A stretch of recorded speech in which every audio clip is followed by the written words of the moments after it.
morning, or hello every morning, he says. Anyway, hello and good morning. And it's really great to see everyone here today, ministers, colleagues, and ladies and gentlemen.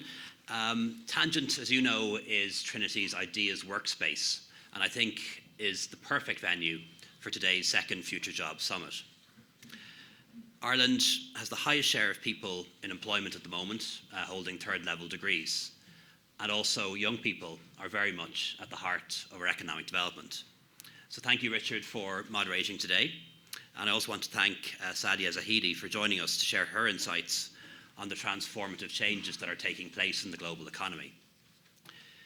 Everyone here today represents a different strand of Irish society, with expertise in how we might respond to the challenges and opportunities we are facing in the years to come.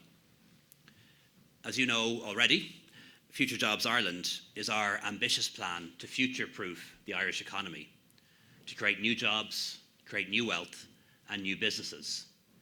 And it's a government strategy designed to prepare us for the big challenges of the future, whether that's trade wars, whether it's the rise of automation and artificial intelligence, or the opportunities created by the move to a low-carbon economy. Today, as you know, in Ireland we've record levels of employment, 2.3 million people at work today in Ireland, more than at any point in our history. We have rising income levels, falling poverty levels and deprivation rates for 4 years in a row now, 120,000 children lifted out of poverty in the last few years alone because of our economic progress. And we have a budget that's in surplus for 2 years in a row, one of the few countries in the Western world to do so. And this has all happened despite what has been a quite unpredictable global economic environment over the last few years. And it's for that reason that we've established and set out Future Jobs Ireland, because we know that we need to improve the sustainability and the resilience of the Irish economy and ultimately secure and improve the living standards for Irish people into the future. We have a highly competitive economy and a well-educated and highly skilled workforce. But we should never try to measure economic progress solely in terms of statistics. Economic progress is seen in the difference that it makes to families, to the elderly, to hard-working parents, and also people struggling to make ends meet. The world is changing very fast, changing much faster than it ever has in human history. And technology continues to herald new ways of doing business and also new economic opportunities as well as threats. And it's not only the types of jobs that we're going to do that will change a lot in the future. It's also the way we work, the way we do those jobs. And Future Jobs Ireland ensures that as our economy changes and traditional industries and practices are disrupted, workers and enterprises are able to transition successfully. If we adapt now, our enterprises can stay competitive and our society resilient. But if we don't, we risk falling behind. So Future Jobs Ireland, led by Minister Humphreys, supported by Minister Breen, represents a proactive approach to avoiding the mistakes of the past when we became over-reliant on a few sectors, particularly construction and finance, and we became complacent about the future economic risks. And my message at this time is very simple. There is no tolerance for any complacency at any level in government at the moment when it comes to the Irish economy. In the last few weeks, we've seen that even in a growing economy like ours, job losses can still occur as a result of international developments. And we saw that recently in both Shannon and Cork and West Dublin.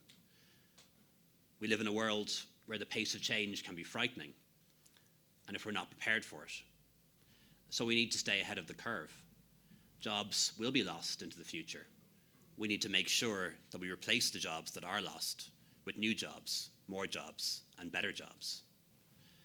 And while it's entirely understandable that it's only at times of economic crisis and recession that the broader public really focus and engage on economic issues, all of us in this room have a responsibility to focus on it continuously, because we need a strong economy to deal with the many problems that we face, both socially and in terms of public infrastructure.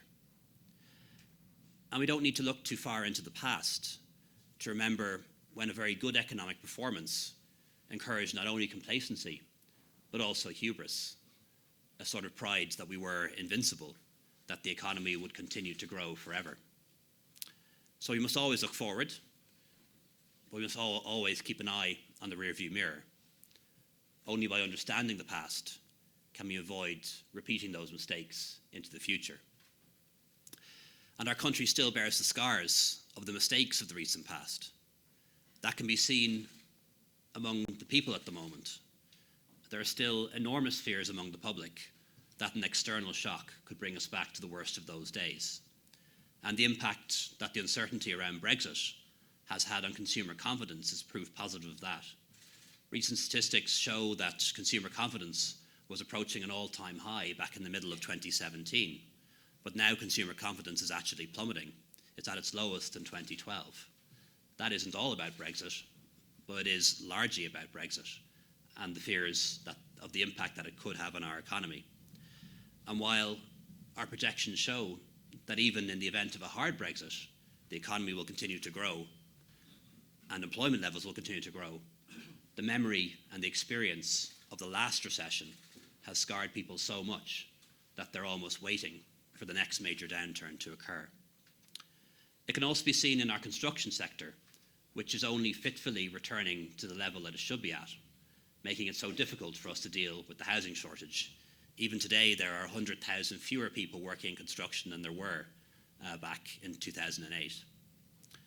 And the scars can also be seen in the way we missed out on a decade of investment when the country did not have the money to invest in infrastructure that we so desperately needed.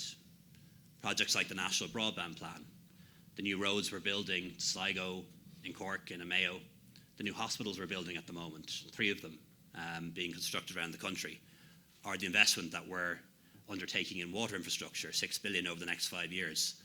All of that investment should have happened 10 years ago and could have happened 10 years ago had it not been for the economic crash.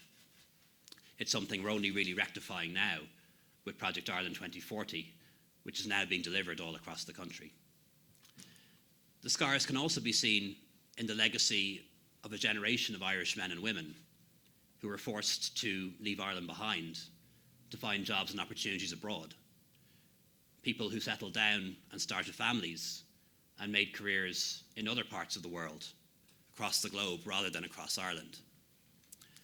The damage from that time has been healed, but those scars still remain.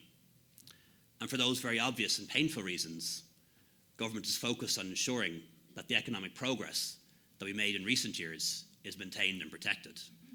It will not be frittered away, not ever again. Also in recent times, it's become a little bit fashionable to cast doubt on our FDI model. And there are some people who've taken to suggesting that inward investment isn't right for Ireland anymore and that we should do without it, or maybe even less of it.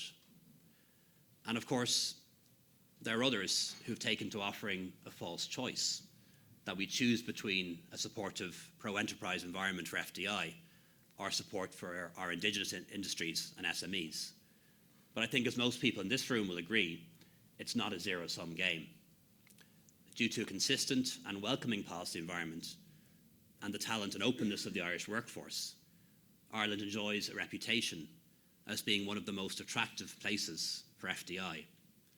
We're focused on protecting that, preserving our reputation, and building on it. And we shouldn't forget how valuable that is to our society now. Nearly 10 billion euros a year being taken in corporation profit tax, 3 times as much as we took in a decade ago, and most of that coming from a relatively small number of companies. That's a vulnerability, but it's also an enormous revenue source that we need to protect, not to mention all of the jobs that are created and the gains that come from that too. So when I launched Future Jobs Ireland back in March, I set out our ambition that by 2025, Ireland would have the same reputation for FDI as it has for being the home of dynamic, high-achieving, Irish-owned SMEs with a talented and adapted workforce. And I believe that that is the next phase of our national economic development. The 2 goals aren't in conflict. They can, will, and must complement each other. And by focusing on the need to develop our indigenous enterprises, I'm not proposing for a second that we take our eye off FDI or the opportunities that now exist to continue to bring multinational companies into Ireland, to make Ireland their base in the European Union, and particularly to look to Asia as well as America as a source for that investment. But if we want our domestic and SME sector to continue to enjoy high levels of productivity, we need to figure out how those companies can learn from the high-performing multinationals. We also need to make the spillover effect a reality, not a talking point. Today's summit helps us prepare for tomorrow's economy and also for tomorrow's world. So thank you all for taking part, and I look forward to hearing the outcome of these discussions.